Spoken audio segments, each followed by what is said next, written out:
Hello friends, మేమందరం ఇప్పుడు కాశీయాత్ర పూర్తయింది.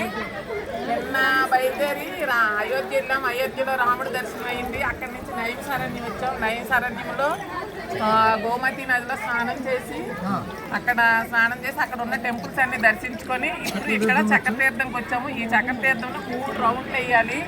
3 రౌండ్లు వేసిన తర్వాత ఇక్కడ పాతాళానికి కూడా దారి ఉందంట. కాబట్టి అందులోకి మనం వెళ్ళకూడదు. ఇక్కడ 3 రౌండ్లు వేసి చక్కగా దండం పెట్టుకొని మళ్ళీ మనం ఎక్కడ రూమ్ ఇచ్చారు అక్కడికి వెళ్ళి లలితాదేవి దర్శనం చేసుకొని రూమ్కి వెళ్ళి మళ్ళీ చక్కగా మంచి బట్టలు కట్టుకొని సత్యనారాయణ వ్రతం చేస్తారు. అయితే ఈ ప్రదేశంలో ఫస్ట్ సీతారాములు రామలక్ష్మణ అందరూ సత్యనారాయణ వ్రతం చేసుకున్నారంట. అయితే ముందు కాశీలో చేసుకొని తర్వాత వచ్చి ఇక్కడ చేసుకున్నారంట ఈ వ్రతాన్ని. అందుకనే ఈ ప్రదేశానికి అంత మంచి పవిత్రమైన ప్రదేశం. ఎదు చూసిన పచ్చటి కొండలు, అలాగే పచ్చ చెట్లు, కొండలు, చాలా బాగుంది ప్రదేశం. చల్లనీరు చేసినా కూడా ఏం అనిపించట్లేదు. నిజంగా అన్ని రోగాలు తగ్గిపోయి మంచి ఆరోగ్యం వస్తుందని నమ్మకం ఇక్కడ.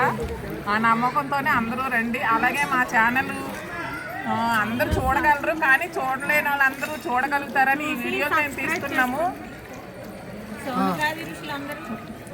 వ్యాసుడు అష్టాదశ పురాణాలను రచించిన ప్లేస్ ఇది. సోనగాది ఋషులందరూ పురాణాలని చెప్పుకుంటూ వ్యాసుడు ఇక్కడ ఉన్న ఒక వృక్షం ఒక మహా ఋషేశ్వరుల కింద లెక్క. ఆ ఋషేశ్వరులందరూ కూడా సోతమాన మౌనగత ఋషులందరూ కూడా ఎక్కడ ఆ సౌదిగత మునులందరూ కూడా ఎక్కడెక్కడ అని చెప్పి అడిగితే ఇక్కడ చూపించారంట. అప్పుడు అందరూ వచ్చి ఇక్కడ శుభ్రంగా ఋషులందరూ కూడా ఇక్కడ చేశారన్నమాట మొత్తం అందరూ. అందుకని ఈ భూమి తపస్సు చేశారు. అది మా పవిత్రమైన ఒక ఋషేశ్వరుతో లెక్క. ఇక్కడ కాలు పెట్టాలన్నా కూడా మన ఇష్టం ఏం లేదు. ఆ యొక్క ఆజ్ఞ ఉంటే కానీ మనం రాలేము. అందుకని చెప్పేసి మహారుషులందరూ ఎన్నో సంవత్సరాలు కష్టపడి పురాణాలు చేసి తపస్సులు చేసి ప్రదేశాన్ని మనకి ఇచ్చారు. ఈ ప్రదేశాన్ని దర్శించుకోవడం అందరికి చాలా మంచిది. కాకపోతే వచ్చిన వాళ్ళు ఉంటారు, రాని వాళ్ళు ఉంటారు.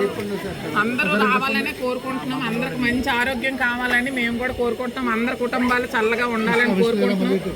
ఈ ఛానల్లో మీరందరూ ఈ వీడియోని చూసి లైక్ చేసి షేర్ చేసి సబ్స్క్రైబ్ వాడిన ఆటే గుర్తుందా?